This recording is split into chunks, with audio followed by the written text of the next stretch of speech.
할렐루야, 반갑습니다. 네, 잘 오셨습니다. 오늘은 부활절 7번째 주일이자 예수님께서 하늘로 올라가신 승천주일, 그리고 동시에 청년주일입니다. 제가 한 달 전쯤에 이제 오랫동안 살았던 서울을 떠났습니다. 지난 4월 20일에 이제 능평동으로 이사를 왔으니까 아직 한 달이 채 안 됐습니다. 이사를 준비하면서 이제 바쁘고 힘든 시간을 보냈는데, 그 과정에서 이제 저에게 느낀 바가 하나 있었어요. 어떤 걸 느꼈냐면, 저희 집에 와보신 분들 아시겠지만 저희 집에 책이 굉장히 많습니다. 전에 살던 집은 벽에 빈틈이 없을 정도로 책이 다 가득 차 있었어요. 근데 이번에 이사하면서 적어도 제가 몇백 권을 버렸습니다. 책을 버리면서 저는 저 자신에게 물었어요. 제 자신에게, 야, 너는 도대체 뭘 그렇게 많이 알고 싶었던 거냐? 이렇게 물었어요.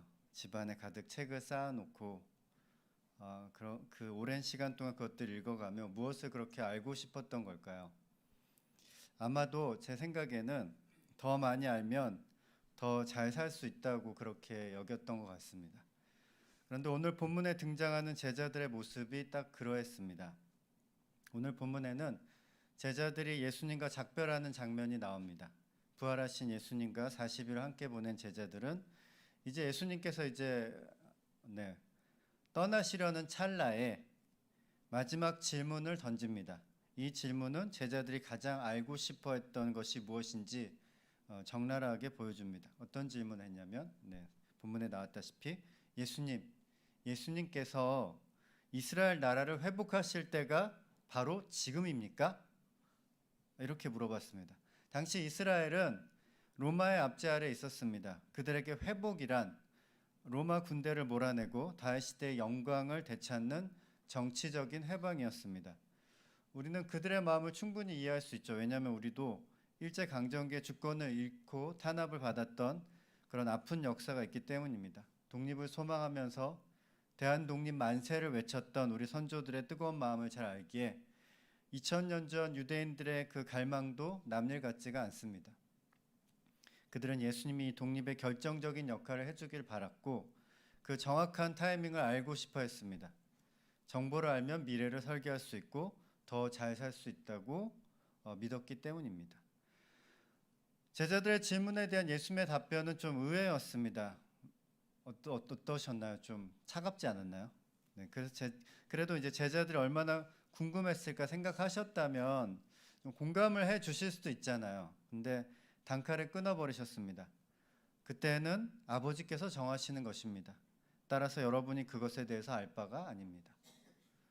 이스라엘을 회복할 때가 지금이다 또는 아니다라고 말씀하신 것이 아니고, 혹은 또 내가 안다 모른다 그렇게 말씀하신 것도 아닙니다. 요점은 너희들은 알 필요 없다. 그러니 궁금해하지도 말라는 것입니다.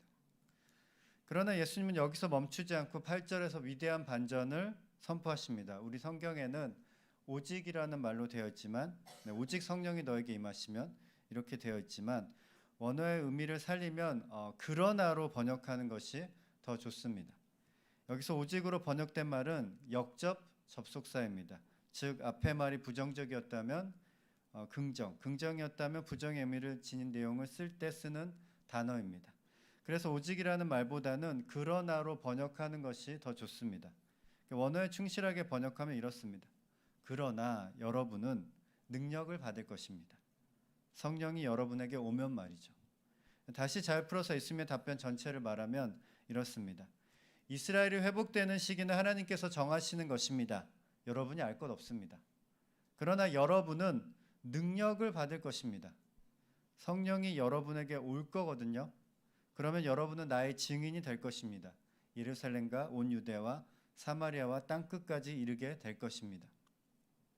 제자들은 예수님의 증인이 될 자격이 있는 사람들이었습니다. 예수님의 십자가 죽음과 부활을 목격한 사람들이었기 때문입니다. 증인은 자신이 보고 들은 것을 공식적으로 증명해 주는 사람입니다. 여기서 땅끝에 대한 설명이 좀 필요할 것 같습니다. 땅끝 하면 어디가 생각나시나요? 해남이요? 그렇죠. 땅끝은 해남입니다. 그러니까 땅끝까지 해남까지 복음을 전하라는. 땅끝은 우리가 보통 생각하는 아프리카나 오지를 의미하는 것이 아닙니다. 해남도 아닙니다. 네, 지리적인 면으로 볼 때는 사도행전에서 말하는 땅끝은 스페인을 의미할 수 있습니다. 왜냐하면 스페인이 이제 유럽 대륙의 서쪽 끝부분이기 때문입니다. 하지만 여기서 땅끝은 스페인보다는 로마를 의미한다고 이해하는 게 좋습니다. 로마는 그 당시 세계의 중심이었습니다. 모든 길은 어디로 통한다? 네, 로마로 통한다는 말이 있을 정도로 로마는 전 세계 구석구석에 자신의 통치 권력을 뻗치고 있었습니다. 그런데 왜 로마가 땅끝이냐? 모든 길이 로마로 통한다고 할 정도로 세계에 대한 영향력이 절대적인 로마에 그리스도의 복음이 전파된다면 어떻게 되겠습니까? 그것은 곧 세계 전체에 복음이 전파된다는 의미겠죠. 즉 여기서 땅끝은 문자 그대로의 의미보다는 상징적이고 비유적인 의미로 받아들이는 것이 더 적절합니다. 땅끝까지 자신의 증인이 되라는 예수의 메시지는 사실 전 세계를 뒤집고자 하는 원대한 포부를 드러내는 말입니다. 권력의 핵심이 바뀌면 세상이 달라지게 되죠. 그래서 사도행전은 사도 바울이 로마로 들어가는 것으로 끝이 납니다. 즉 사도행전은 복음이 예루살렘과 온 유대와 사마리아와 땅끝까지 전파되는 과정을 담고 있습니다. 오늘 본문 말씀을 통해서 우리는 예수 그리스도가 제자들에게 전하는 지혜의 말씀을 분별할 수 있습니다. 아는 것이 힘이 될 때도 있지만 모르는 것이 약이 될 때도 있습니다. 뭐든지 알려고 노력하는 것은 올바른 삶의 자세로 여기기 쉽지만 사실은 그렇지 않습니다. 어떤 것은 몰라야 하고 또 어떤 것은 아예 관심을 두지 않는 것이 좋습니다. 제자들은 이스라엘이 회복되는 때를 알고 싶어 했습니다. 그들에겐 정말 중요한 문제였고 궁금하기도 했겠죠. 하지만 이 질문에 대한 어떠한 답도 적당한 답이 될 수 없습니다. 만약에 예수님이 그래 지금이다 라고 대답했다면 제자들은 어떻게 했을까요? 당장에 예루살렘으로 달려가서 새로운 독립국가의 행정부를 구성했을 것입니다. 누가 예수의 우편과 좌편에 앉을 것인지 다투었을 것입니다. 그리고 당장에 무장 봉기를 일으켜서 로마 군대를 몰아낼 시도를 했을지도 모릅니다. 만약에 그런 일이 발생한다면 성공을 할 수도 있고 실패를 할 수도 있겠죠. 하지만 그들의 시도가 실패를 하든 성공을 하든 둘 다 문제가 됩니다. 왜냐하면 예수가 원했던 것은 하나님의 나라를 세우는 것이지 단지 이스라엘이 회복되는 것이 아니었기 때문입니다. 만약에 예수님이 이스라엘의 회복 시기가 10년 후다. 그러면 어떻게 했을까요? 제자들은 때를 기다리기로 마음먹었을 것입니다. 때가 이르기 전에 함부로 나섰다가는 어떻게 될까요? 실패하겠죠. 그들은 그때가 될 때까지 숨죽이고 있었을 것입니다. 그러면 예수의 생생한 메시지는 자연스럽게 희석되고 부활한 예수에 대한 그들의 감격스러운 경험은 그 강도가 약해질 대로 약해지게 되었을 것입니다. 제자들의 질문에 대한 예수님의 대답은 안다 또는 모른다가 아니라 그것을 알려고 노력하지 말라였습니다. 아는 것도 문제가 되지만 노력하는 것 자체가 이미 잘못된 것이라고 지적을 한 것입니다. 우리의 삶에는 아는 것이 불가능한 영역이 있고 알아서는 안 되는 영역이 있습니다. 거기서 하나 더, 알려고 노력하는 것 자체가 어리석은 시도이자 인생의 낭비인 것이 있습니다. 예수는 제자들에게 거기에 힘을 쓰지 말라고 분명히 말하고 있는 것입니다. 제자들의 질문에 대한 예수님의 답변은 분명히 실망스러웠을 것입니다. 아니 죽음의 권세를 이기신 예수님께서 부활하신 예수님께서 그들 곁에 계신다면 두려울 것이 뭐가 있겠습니까? 설령 무기를 들고 일어나서 독립전쟁을 일으켜서 그들이 죽임을 당하더라도 그들이 죽더라도 예수와 함께 부활할 수 있다면 못할 것도 없었을 것입니다. 그래서 제자들의 질문은 사실 이런 것이었죠.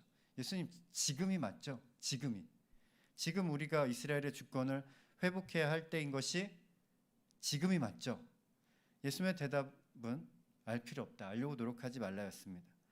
예수님의 대답은 사실 거기서 멈추지 않고 그 다음 메시지는 분명했습니다. 오늘 설교의 그 제목처럼 알면서 삶으로 알려고 애쓰지 말고 살려고 노력해라 이것입니다. 예수님이 말씀하신 것을 기반으로 좀 더 풀어서 말하면 이렇습니다. 시기는 알 것 없다. 그러나 너희들에게 힘이 생길 거야. 성령이 올 거거든. 그러면 그 힘을 가지고 예루살렘에 가라. 그리고 온 유대 땅에도 가라. 그리고 너희들이 가기 싫어하는 사마리아에도, 그리고 심지어 땅 끝까지 가라. 힘이 생길 거니까 그 힘을 가지고 가야 한다. 가서 내 증인이 되어줘. 예수님이 말씀하신 능력은요, 병을 고치고 귀신을 쫓아내는 능력을 의미하는 것이 아닙니다.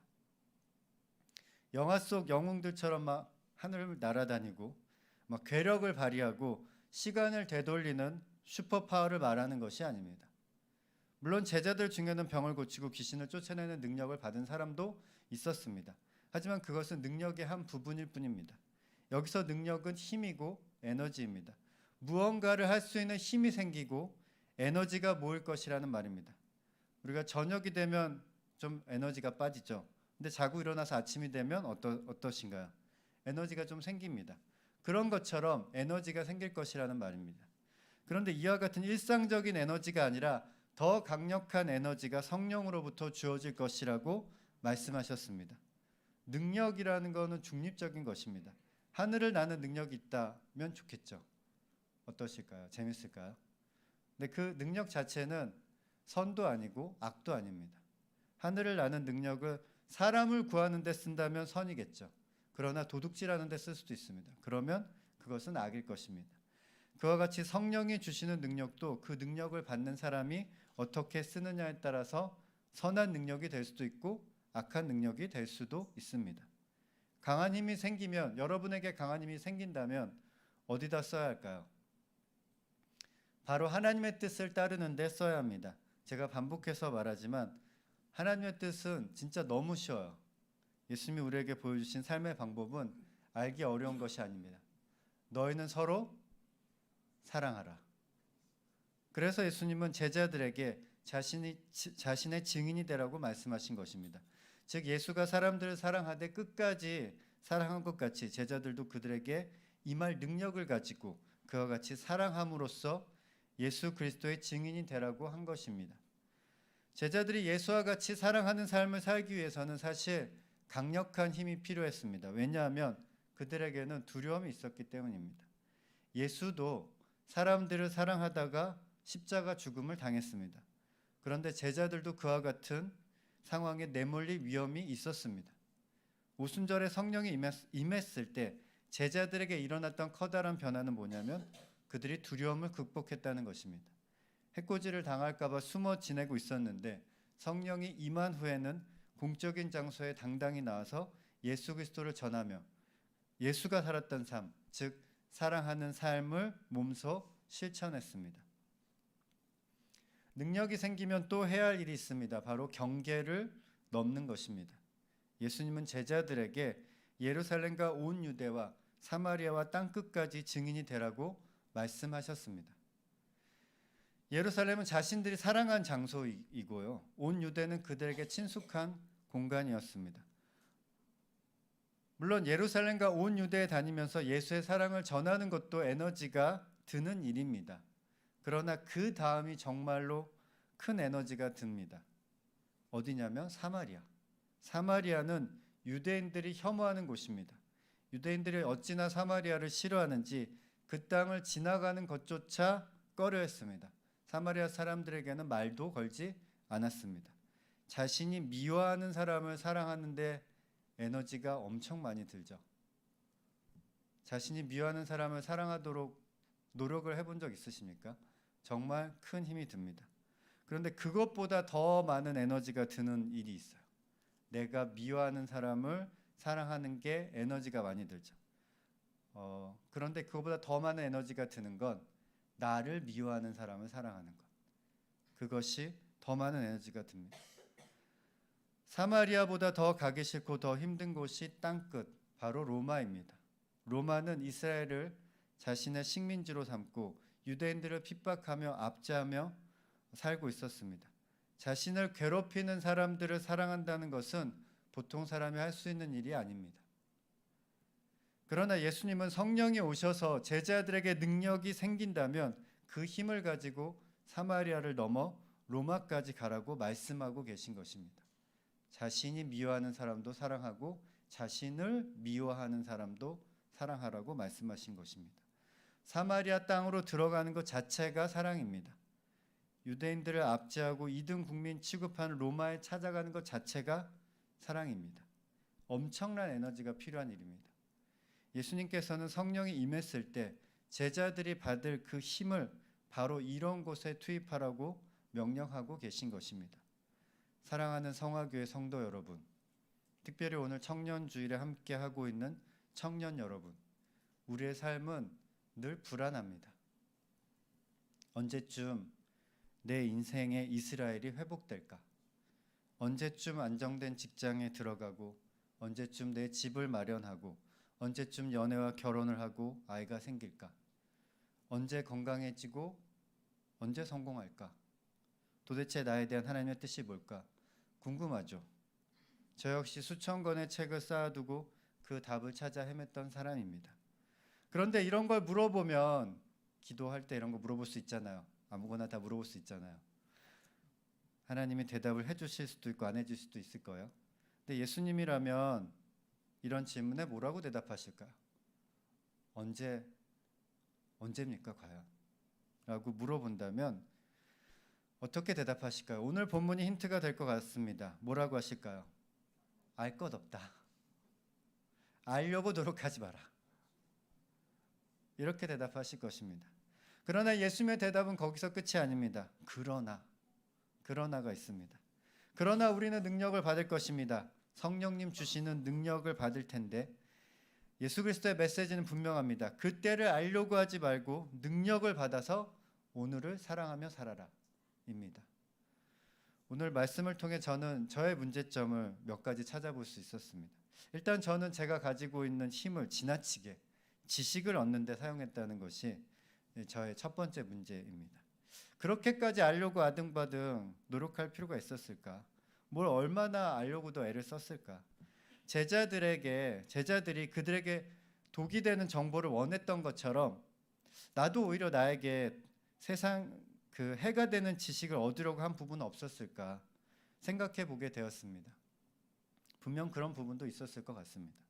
지식을 얻으려고 할 때 그것이 선이 될지 악이 될지 분간하려는 노력은 잘 하지 않습니다. 그냥 알 수 있으면 또는 궁금하면 알아낸다고 생각하는 편이죠. 예수님이 제자들에게 원하는 삶은 척척 박사의 삶이 아닙니다. 척척 박사는 사람들이 보통 싫어해요. 뭐라고 말하죠 우리가? 아이고 척척 박사 나셨네. 이렇게 말하죠. 예수님께서 우리에게 원하시는 삶은 증인의 삶입니다. 증인의 삶. 박사가 되려 하지 말고 증인이 되는 삶을 살아야 합니다. 여러분은 증인의 삶을 살고 계십니까? 그런데요, 또 생각해 보면 이제 또 따지고 들어가 볼 수 있잖아요. 증인이라는 것이 무언가를 실제로 보거나 들어야 증인이 될 수 있는 거잖아요. 근데 제자들은 예수 그리스도의 십자가 처형과 부활을 봤으니까 증인이 될 수 있는데 우리는 못 봤잖아요. 그죠? 그럼 나는 증인으로 살 수 없구나 하고 생각할 수도 있습니다. 그렇다면 우리는 증인으로 살 수 없는 걸까요? 사실 제자들이 증명해야 했던 것은 예수의 죽음과 부활을 자신들이 목격했다는 것이 아닙니다. 사람들은 팔레스타인의 그 시골에서 태어난 어떤 사람, 예수라는 사람이 십자가에서 죽었다는 거에 사실 관심이 없어요. 설령 그 사람이 죽었다가 다시 살아났다고 하더라도 대부분의 사람들에게는 관심 밖의 일입니다. 세상에 그런 일이 일어났다라고 이제 방송에 뭐 나온다면, 세상에 이런 거에 나온다면 사람들이 뭐라고 생각하겠어요? 신기한 일이네. 근데 그게 뭐 나랑 무슨 상관이 있는데? 그것을 믿고 안 믿고의 문제는 그만두고 그게 그들과 무슨 상관이 있는지 알지 못할 것입니다. 제자들이 증명해낸 진짜는 세상이 감당할 수 없는 충만한 생명의 힘과 사랑의 에너지가 실제로 존재한다는 사실이었습니다. 굳이 자기가 혐오했던 사마리아인들에게 다가가서 이웃이 되고 자기를 묻고 압제하던 로마 군인을 진심으로 환대하며 그 경계를 허물었습니다. 제자들이 수모를 당하고 목숨의 위협을 받을 게 뻔한데도 사마리아로, 로마로 갈 수 있었던 건 그들 안에 생명의 에너지가 넘쳤기 때문입니다. 그리고 그들은 그 힘을 어디에 사용해야 할지 잘 알고 있었습니다. 사람들은 제자들을 보며 경탄했던 것은 바로 그 생명의 힘이었습니다. 도대체 저 힘의 근원이 무엇이냐? 라고 세상이 물었을 때 제자들은 비로소 대답할 수 있었습니다. 우리를 위해서 죽고 부활하신 예수 그리스도 때문입니다. 이것이 바로 증인입니다.